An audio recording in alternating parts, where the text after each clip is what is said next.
Nuclear power plant live demo.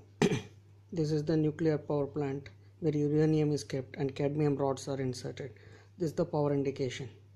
Once the heavy water is converted into steam, which is used to boil this water, and then the steam which turns the turbines of the DC generator and then stores into electrical energy that can be then distributed to the community.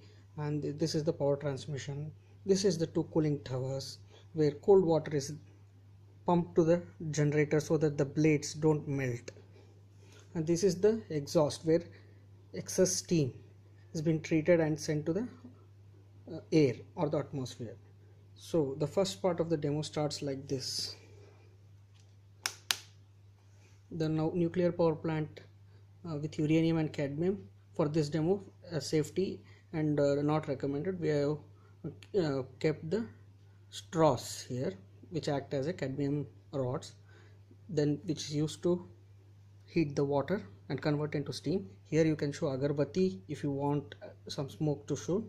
And then once the power is generated, that is the fan rotate, the DC generator rotates, this power transmission is shown by street lights, and also the generator rotates. For further, please read the documentation we have sent. Thank you. Thanks for watching.